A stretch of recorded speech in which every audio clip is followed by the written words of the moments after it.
Çima duran kalkan li devletê digere. Rêveberê PKK duran kalkan li devletê digere. Duran kalkan di meqalaya xwe ya ji bo rojnameya Yeni Özgür Politika ya PKK nivîsî de dibêje ez li devletê digerim. Kalkan di rêzikên ewil ên nivîsa xwe de li ser vê mijarê wiha got çekên kîmyawî li dijî gerîla tên bikaranîn. Bi rastî eger me sernivîsa xwe bi ez li devletekê digerim nivîsan diba da rasttir bû balkêştir be. Kalkan di nivîsa xwe da got ku dewletek nîne ku îddiayên çekên kîmyawî bigihîne dezgehên hukukên navnetewî. Yanî dema ku dewleta te tune be tu di nav milletên windayên dinyayê da cih digirî. PKK heta sala 1990 nihan bi stratejiya Kurdistanekê serbixwe û yekbûyî Kurd li dora xwe kom kirin. Piştî çoyîna Apo bû Tirkiye, PKK nişkabe got dewlet xerab e. Dema dewletê derbas bû. Dewlet dijî azadiyê ye û her wiha. Ev jî îttifaqeke ku duran kalkan dibêje em pêdivî dewletekê ne. Polîtikayên PKK û Öcalan yên ku dibêjin Kurdan pêdivî bi dewletê tune vê ca li PKK zivîrî. Ji ber ku bingeha sîstema siyasî ya cîhanê li ser dewlet û pêkhateyên dewletperêziyê hatiye avakirin. Ger hûn dewlet nebin, hûn bê xwedî û bê asûne. Nasnamaya gel û neteweyan di sîstema cîhanê da dewlet e. Lê mixabin, PKK û Öcalan bi salan e hewl didin ku têgeheke wiha Kurdên xwedî dewlet kolene. Kurdên bêdewlet azadin ava bikin. Gelo PKK taktik dike, bandora dewletê ya pergala siyasiya cîhanî pir bihêze. Hemû hewlên PKK li ser girseya xwe ku dewletbûnê bêwate bike encam nedaye. Girseya PKK xebatkarên wê heta hinek kadroyên wê hêj jî helwesta PKK û Öcalan a di mijara dewletê da fêm nekirîne. Dema em ji wan re dibêjin hûn dewletê naxwazin ew dibêjin na heval. Hûn rêbertiyê nas nakin. Rêbertî taktik dike. Em dewletê dixwazin.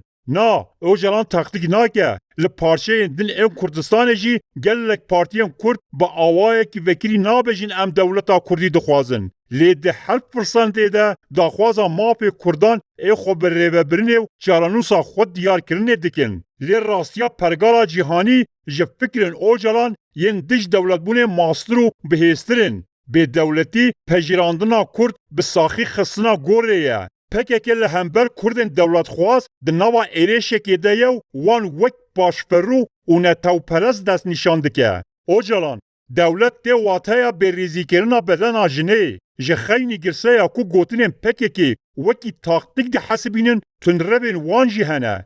Komek tundrev û nexweş hene ku ji her got û gotekê bawer dikin û bêyî ku bizanin gotinên partiya wan tê çi wateyê tenê wan gotinan dubare dikin. Li gorî wan kesên ku dewletê dixwazin başverû ne divê ew werin kuştin û tunekirin. Di rojên borî da karmenda jin ya bi navê Viyan Leyla ku em dikarin jê re bibêjin yek ji şagirdên Öcalan di bernameyekê da gotibû peyva dewlet tê wateya tecavîzkirina laşê jinê. Ev peyv ne ya wê endama PKK bû. Ev gotin yên Öcalanın. Öcalan di pirtûka xwe ya bi navê parastina gel da got ku peyva dewlet bi destavêtina desteserkirina laşê jinê ve girêdayî ye. Ger lêkolînekê biçûk jî bêhkirin, xuya dibe ku peyva dewlet di tu zimanî da naê wateya destavêtina heyayê jinê. Yani Öcalan bi tenê ji bo biçûkxistina dewletê ev direwa bi zengil avête nava civaka Kurd. Ji bo her millet û netewe dewlet rewa ye. Lê tenê ji bo Kurdan ne rewa ye û xerab e. Öcalan û PKK piştî 24 salan li dijî dewletbûnê behsa demokratîzekirina dewletên kolonyalîst dikin. Ew behsa bihêzkirina dewletên wekî Iraq, İran, Sûriye û Tirkiye dikin. PKK dibêje her kes dikare bibe xwedî dewlet. Lê Kurd nikarin û nabe bibin dewlet. PKK bi salan e ji hebûna siyasiya Kurdan di bin navê hikûmeta Herêma Kurdistanê de gazinan ji Tirkiye, İranê û Sûriye re dike û dibêje ger hûn pêşî li başûr negirin ew ê bibe İsraîla duyemîn. Paradîgmaya nû ya PKK û Öcalan di eslê xwe da hewl dide ku pêkhateya netewiya siyasiya Kurdan ji armanca dewletbûna Kurdistanê dûr bixe. PKK bangewaziya dewletên kolonyal dike ku desthelata Kurdan li başûr hilweşîne. Fikrên Muray Bokin ciwanên Kurd ji tunêla mirinê rizgar nake.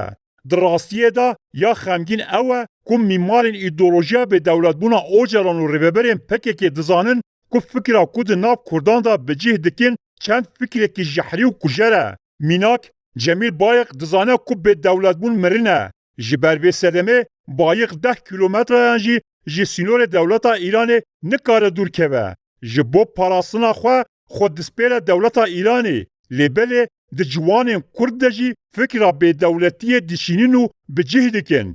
Bi salan e ku pekeke paradîgma xwe ya bêdewletbûnê li ser fikrên nivîskarê anarşîstê navdar ê Amerîkî Murray Bookchin ava dike. Fikrên Bookchin wek çareserî pêşkêşî Kurdan bike. Ji rastiya siyasî, civakî, dîrokî, ertnîgarî û derûniya Kurd û Kurdistanê dûr e. Bookchin hemwelatiyê Amerîkayê ye. Xwedî sîgortaya tenduristiyê ye. Mafê wê heye ku bi serbestî li dinyayê bigere. Malbat û zarokên xwe ve di bin ala dewleta xwe de bi azadî dijît. Teoriya Bookchin zarokên Kurdan yên belingaz ku nizanin ji bo çi dimirin. Di tunelên mirinê rizgar nake.